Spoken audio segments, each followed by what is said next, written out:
Hola a todos. Hoy vamos a explorar una de las etapas más oscuras de la historia de la Unión Soviética, la guerra invisible de Stalin contra sus propios aliados.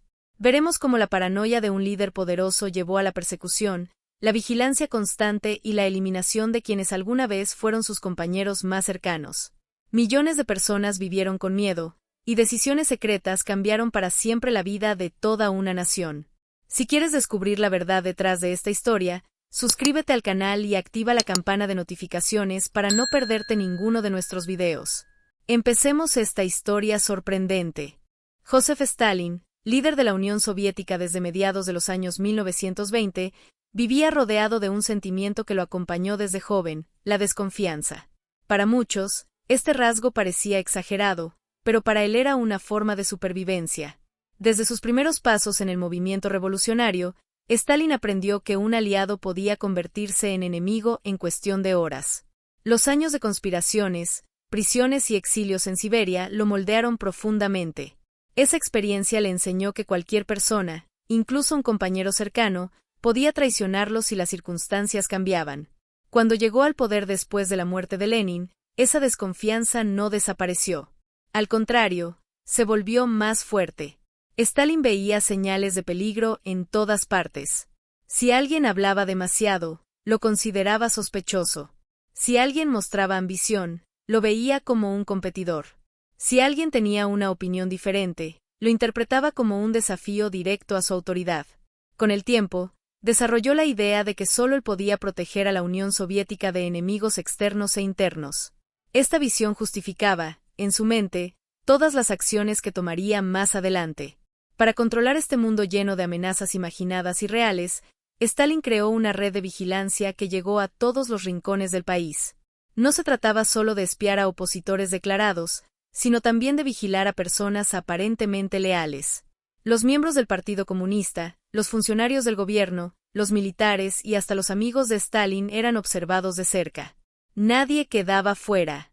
Cada conversación podía ser registrada. Cada carta podía ser abierta y cada gesto podía ser interpretado como un signo de traición. La policía secreta, conocida como la NKVD, se convirtió en el instrumento principal para mantener este control absoluto. El ambiente dentro del gobierno también se volvió tenso. Muchos colaboradores de Stalin sabían que una simple sospecha podía destruir su vida. Por eso, casi todos evitaban expresar opiniones que diferenciaran mínimamente de la del líder. Aún así, el miedo no garantizaba seguridad real. A veces, Stalin desconfiaba incluso de quienes lo apoyaban de manera más firme. Su lógica era simple: si una persona demostraba demasiada lealtad, quizá estaba fingiendo; si demostraba muy poca, probablemente estaba conspirando. Con el paso de los años, esta desconfianza se transformó en una política de Estado. Stalin empezó a creer que la única forma de mantener el poder era eliminando cualquier posibilidad de rivalidad. Cuando se le presentaban informes sobre comportamientos extraños o dudas sobre algún funcionario, rara vez investigaba más allá. Para él, el simple hecho de que existiera una sospecha ya era motivo suficiente para actuar. Esta forma de pensar preparó el terreno para decisiones que cambiarían para siempre el destino del país y la vida de millones de personas. A medida que consolidaba su poder, Stalin comenzó a dirigir su mirada hacia los propios líderes que habían luchado junto a él durante la revolución de 1917. Estos antiguos compañeros, que en otro tiempo habían sido esenciales para construir el nuevo Estado soviético, se convertirían pronto en los primeros objetivos de una purga que marcaría una nueva etapa de su gobierno y que daría inicio a una de las fases más oscuras de la historia soviética. Entre 1936 y 1938, la Unión Soviética vivió uno de los periodos más oscuros y traumáticos de su historia, la Gran Purga. Esta campaña de represión masiva no fue un movimiento improvisado, sino el resultado directo de la creciente desconfianza de Stalin hacia todos los que lo rodeaban. Para él, el poder solo podía mantenerse si eliminaba por completo cualquier amenaza, incluso si esa amenaza nunca había existido realmente. Bajo esta lógica, miles de personas se convirtieron en sospechosas, y muchas de ellas jamás volverían a ver la luz como hombres y mujeres libres. La purga comenzó oficialmente después del asesinato de Sergei Kirov, un líder popular del Partido Comunista. Kirov era respetado, querido y considerado por muchos como un posible sucesor de Stalin en el futuro. Su muerte fue un golpe profundo, pero también un punto de partida. Stalin utilizó el crimen, cuyo responsable jamás quedó claro, como justificación para iniciar una limpieza política a gran escala. Según él, Kirov había sido víctima de una conspiración interna, y era necesario descubrir a todos los implicados, reales o imaginarios. A partir de ese momento, miles de personas fueron detenidas por la NKVD. No solo se trataba de opositores, sino también de figuras históricas que habían participado junto a Stalin en los primeros años del movimiento bolchevique. Entre ellos estaban Lev Kamenev y Grigori Zinoviev, antiguos aliados que en su momento habían discutido con Stalin sobre el rumbo del partido. Aunque ya no representaban un peligro real, fueron acusados de conspirar contra el Estado. Los juicios en los que participaron, conocidos como los juicios de Moscú, estaban diseñados para mostrar públicamente confesiones forzadas, obtenidas mediante presión, amenazas o tortura. Era un espectáculo que buscaba justificar las decisiones del líder y convencer al país de que existía una red de traidores infiltrados. Otro personaje importante que cayó durante la purga fue Nikolai Bukharin, considerado uno de los teóricos más brillantes del marxismo soviético. Incluso algunos miembros del partido que admiraban a Stalin quedaron impactados al ver a Bukharin acusado de crímenes imposibles. Sin embargo, era demasiado tarde para intervenir. La maquinaria represiva ya estaba en marcha, y cualquier señal de apoyo hacia un acusado podía ser interpretada como complicidad. Así, el silencio se convirtió en la única forma de sobrevivir. La purga no se limitó a los líderes políticos. También alcanzó a científicos, escritores, militares, funcionarios y ciudadanos comunes. Bastaba una acusación, una palabra mal entendida o incluso un conflicto personal para que alguien fuese detenido. Millones de personas vivieron con miedo de ser denunciadas, y muchas familias fueron destruidas sin explicación. Las prisiones y los campos de trabajo se llenaron rápidamente. Aunque la Gran Purga eliminó a muchos opositores reales y ficticios, también creó un clima de terror que afectó la estructura del gobierno soviético. Con tantos dirigentes experimentados ejecutados, la Unión Soviética perdió parte de su capacidad de organización. Sin embargo, Stalin no percibía esto como una amenaza. Para él, lo más importante era asegurar que ningún rival pudiera levantarse en su contra, incluso si eso significaba debilitar temporalmente al Estado. Mientras la purga avanzaba, Stalin empezó a dirigir su mirada hacia otro sector clave del país, las Fuerzas Armadas. Allí también veía posibles enemigos, y su desconfianza pronto llevaría la represión a un nuevo nivel. Mientras la Gran Purga avanzaba sin freno, la desconfianza de Stalin comenzó a extenderse hacia un sector que, hasta entonces, había sido considerado la columna vertebral del país, el Ejército Rojo. Para cualquier líder, un ejército fuerte y leal era esencial, especialmente en un mundo donde las tensiones internacionales crecían día a día. Pero para Stalin, el poder militar también representaba una posible amenaza. Si un grupo tenía la fuerza suficiente para desafiar su autoridad, era precisamente el ejército, y esa idea lo inquietaba profundamente. A mediados de la década de 1930, el Ejército Rojo contaba con oficiales altamente capacitados. Muchos de ellos habían luchado en la Guerra Civil Rusa y habían dedicado años a modernizar la estructura militar soviética. Entre estos líderes destacaba el mariscal Mikhail Tukhachevsky, considerado uno de los estrategas más brillantes de su tiempo. Tukhachevsky defendía ideas innovadoras sobre el uso de tanques, aviación y tácticas modernas, lo que colocaba al ejército soviético en un camino de rápida evolución. Su prestigio era enorme, tanto dentro como fuera del país. Sin embargo, precisamente ese prestigio fue lo que despertó la desconfianza de Stalin. El líder soviético empezó a creer que un oficial con tanta influencia podría convertirse, tarde o temprano, en un rival. Rumores sin fundamento circularon dentro del partido y llegaron a Stalin, quien decidió actuar antes de que cualquier supuesto peligro se hiciera realidad. En 1937, ordenó el arresto de Tukhachevsky bajo acusaciones de espionaje y conspiración con potencias extranjeras. No existían pruebas sólidas, pero en el clima de miedo que dominaba el país, eso era irrelevante.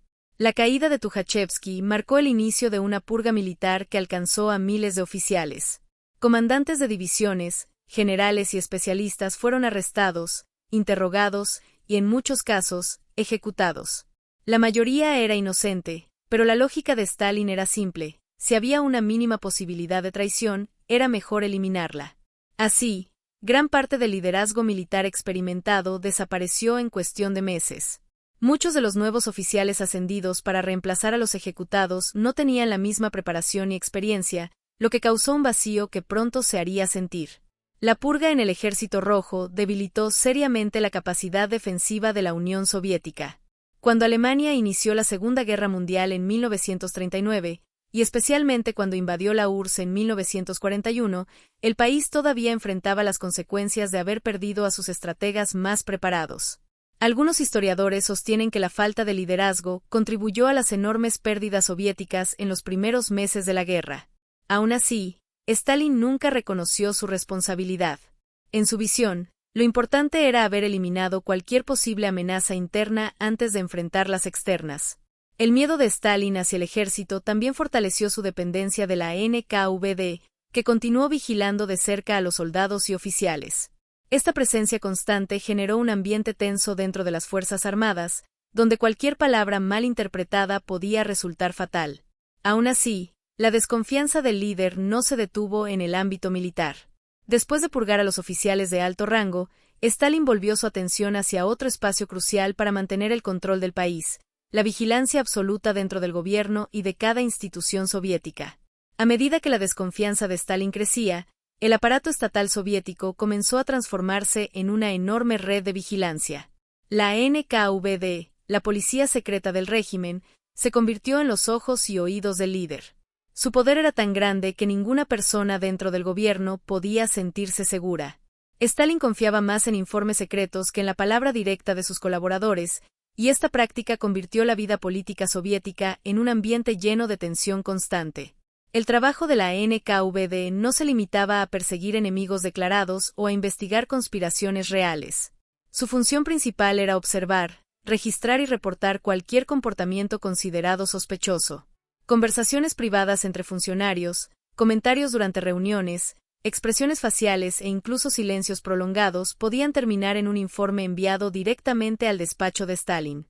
La organización intervenía llamadas telefónicas, abría cartas personales y colocaba agentes infiltrados en oficinas, fábricas y hasta viviendas de miembros del partido. Dentro del gobierno, especialmente entre los altos cargos, el miedo se volvió una presencia permanente. Los miembros del Politburó, el grupo más cercano al líder, sabían que cada palabra pronunciada durante una reunión podía ser escuchada, repetida y evaluada por agentes secretos. Esta situación los obligaba a actuar con extremo cuidado. Muchos evitaban discutir ideas nuevas o cuestionar decisiones por temor a ser acusados de deslealtad. Era más seguro asentir y apoyar todo lo que Stalin decía, incluso cuando sus órdenes parecían contradictorias o difíciles de cumplir. La vigilancia también generó un fenómeno que algunos llamaban autocensura preventiva. Las personas aprendieron a controlar no solo lo que decían, sino también lo que pensaban. Nadie quería ser visto como crítico o indeciso. Las opiniones personales desaparecían para dar lugar a un silencio obediente. Muchos funcionarios adoptaron una actitud de entusiasmo exagerado hacia las políticas del líder, no porque estuvieran de acuerdo, sino porque eso los hacía parecer leales. Con el tiempo, la sinceridad dejó de existir en las relaciones políticas, y la única comunicación real era el miedo. Los métodos de la NKVD no se limitaban a observar. También fabricaban pruebas cuando Stalin las necesitaba. Si un funcionario caía en desgracia, la policía secreta podía crear informes falsos, manipular testimonios o forzar confesiones. Los interrogatorios eran brutales, y muchos prisioneros terminaban admitiendo delitos que nunca habían cometido solo para poner fin al sufrimiento. En la Unión Soviética de Stalin, una acusación no era una señal de duda, era casi siempre una sentencia.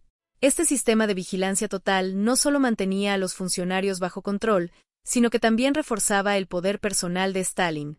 Él sabía que, mientras todos temieran ser observados, nadie se atrevería a conspirar.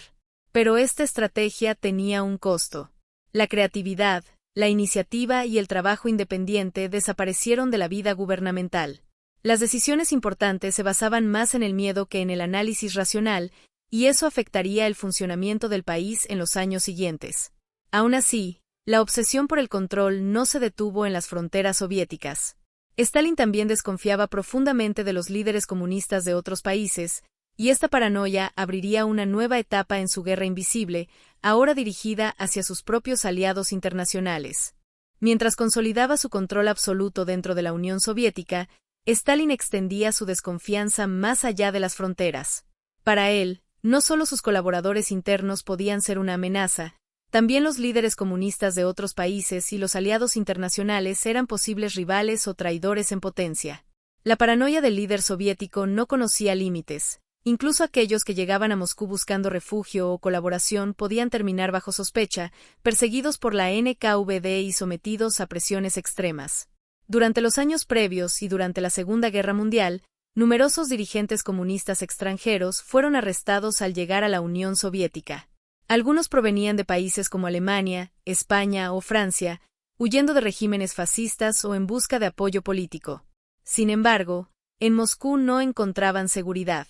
La NKVD intervenía sus conversaciones y documentos, buscando cualquier indicio de conspiración, real o inventada. En muchos casos, los detenidos eran forzados a admitir crímenes que nunca cometieron, bajo amenazas, torturas o manipulación de pruebas. La confesión no reflejaba la verdad, sino la voluntad de Stalin de mantener un control absoluto. El efecto de esta presión no se limitaba a los extranjeros. La desconfianza de Stalin también se reflejaba en las relaciones con los líderes occidentales, especialmente durante la Segunda Guerra Mundial. A pesar de formar parte de la alianza con Estados Unidos y Reino Unido contra la Alemania nazi, Stalin sospechaba que Winston Churchill y Franklin D. Roosevelt buscaban debilitar la posición soviética. Cualquier acción o comentario de los aliados podía interpretarse como un intento de manipulación o traición. Esta percepción generó tensiones constantes, incluso cuando los objetivos de guerra coincidían. Stalin utilizaba una combinación de diplomacia, coerción y espionaje para mantener a sus aliados bajo vigilancia. La URSS enviaba observadores y agentes secretos a reuniones diplomáticas, revisaba correspondencia y buscaba señales de desconfianza o intenciones ocultas. La política exterior soviética durante este periodo no solo se centraba en derrotar al enemigo común, sino también en asegurar que ningún aliado pudiera desafiar la autoridad de Stalin o ganar influencia que pudiera poner en riesgo su posición. La seguridad del líder se anteponía a cualquier principio de confianza internacional. El miedo a la traición también afectó la manera en que Stalin gestionaba la información. Los informes recibidos de sus agentes eran filtrados y reinterpretados para confirmar sus sospechas. Si algo no coincidía con su visión de la realidad, la información podía ser descartada o manipulada para justificar acciones drásticas. Este patrón se repetía tanto dentro como fuera de la Unión Soviética, creando un entorno donde la paranoia dictaba cada decisión política. La presión sobre los aliados internacionales tuvo consecuencias significativas. Algunos dirigentes comunistas extranjeros fueron eliminados o encarcelados, debilitando movimientos políticos en sus propios países. La relación con los aliados occidentales, aunque funcional durante la guerra, estuvo marcada por la desconfianza y la tensión. A largo plazo, esta falta de confianza sembró las semillas de futuros conflictos, preparando el terreno para la Guerra Fría que surgiría tras la derrota de Alemania. Mientras Stalin mantenía bajo control a sus aliados internos y externos, la Unión Soviética crecía en poder militar y territorial. Sin embargo, este control absoluto y la constante vigilancia generaban un ambiente de miedo que afectaba no solo a los enemigos reales, sino también a quienes deberían haber sido amigos. La siguiente etapa de su gobierno mostraría cómo estas acciones afectarían directamente al legado histórico y al destino de millones de personas en su país. La guerra invisible que Stalin libró contra sus propios aliados dejó huellas profundas en la Unión Soviética. Durante décadas, millones de personas vivieron bajo un clima constante de miedo. La vigilancia, las detenciones arbitrarias y las purgas no solo afectaron a los funcionarios del gobierno y al Ejército Rojo, sino también a ciudadanos comunes, científicos, artistas y trabajadores. Nadie podía estar seguro de su destino, y esta sensación de inseguridad transformó la vida cotidiana en un ejercicio permanente de precaución y silencio. La eliminación de aliados experimentados debilitó las instituciones fundamentales del país. La administración estatal perdió a funcionarios que tenían conocimientos, experiencia y capacidad de liderazgo. En el Ejército Rojo, la purga de oficiales de alto rango redujo la eficacia militar y dejó vacíos difíciles de llenar con rapidez. Muchos reemplazos carecían de la preparación necesaria, lo que afectó la capacidad de planificación y coordinación, especialmente en los años críticos previos y durante los primeros meses de la Segunda Guerra Mundial. Sin embargo, para Stalin, estos riesgos eran menores frente a la necesidad de mantener su poder intacto. El control absoluto también tuvo efectos psicológicos. El miedo se convirtió en la principal herramienta de cohesión social y política. La desconfianza entre vecinos, colegas y amigos debilitó los lazos comunitarios. La comunicación genuina desapareció, sustituida por expresiones superficiales de lealtad y obediencia. La creatividad y la iniciativa personal fueron relegadas, ya que cualquier innovación o propuesta distinta podía ser interpretada como una señal de traición. Así, la sociedad soviética se adaptó a sobrevivir en un sistema donde el temor dictaba cada decisión. Al mismo tiempo, el sistema de vigilancia consolidó la autoridad de Stalin. Ningún rival pudo desafiarlo de manera efectiva, y su permanencia en el poder se extendió hasta su muerte en 1953. Durante este tiempo, el país experimentó avances importantes, se industrializó rápidamente, fortaleció su capacidad militar y se consolidó como una potencia internacional. Sin embargo, estos logros se construyeron sobre un terreno marcado por el sufrimiento humano y la represión sistemática. La modernización y el terror caminaron de la mano, y esta dualidad define gran parte de la valoración histórica de Stalin. El legado de su guerra interna es complejo y contradictorio. Por un lado, Stalin transformó la Unión Soviética en un Estado fuerte y centralizado, capaz de resistir agresiones externas y competir en el escenario mundial. Por otro lado, su paranoia y desconfianza llevaron a la eliminación de millones de personas que podrían haber contribuido positivamente al desarrollo del país. Familias enteras fueron destruidas, comunidades quedaron marcadas por la pérdida de líderes locales y la memoria colectiva se vio afectada por años de censura y represión. Aun con todas las consecuencias negativas, la estrategia de Stalin cumplió su objetivo principal. Nadie dentro del país, ni aliados internos ni colaboradores extranjeros, pudo desafiar su autoridad con éxito. El miedo se convirtió en un instrumento de control tan poderoso como el ejército o la policía secreta. La historia de este periodo demuestra cómo un líder puede consolidar el poder a través de la vigilancia, la represión y la manipulación de la información, dejando un impacto duradero que marcaría a generaciones posteriores. Sin embargo, las consecuencias de estas acciones no terminaron con la muerte de Stalin. La desconfianza, el temor y la cultura de vigilancia que instauró seguirían influyendo en la vida política y social de la Unión Soviética durante décadas. La pregunta que queda abierta es hasta qué punto un país puede sobrevivir y prosperar cuando su liderazgo se mantiene mediante el miedo y la eliminación sistemática de sus propios aliados. Y así concluimos nuestro video sobre Stalin y la guerra invisible contra sus propios aliados. Una historia de poder, miedo y desconfianza que dejó marcas profundas en la Unión Soviética y en la memoria histórica del mundo. Si te sorprendió esta historia, deja tu comentario abajo y comparte cuál fue la parte que más te impactó. Y recuerda activar la campana de notificaciones para recibir nuestros próximos videos y seguir descubriendo historias que pocas personas conocen. Gracias por acompañarnos, y nos vemos en la próxima historia.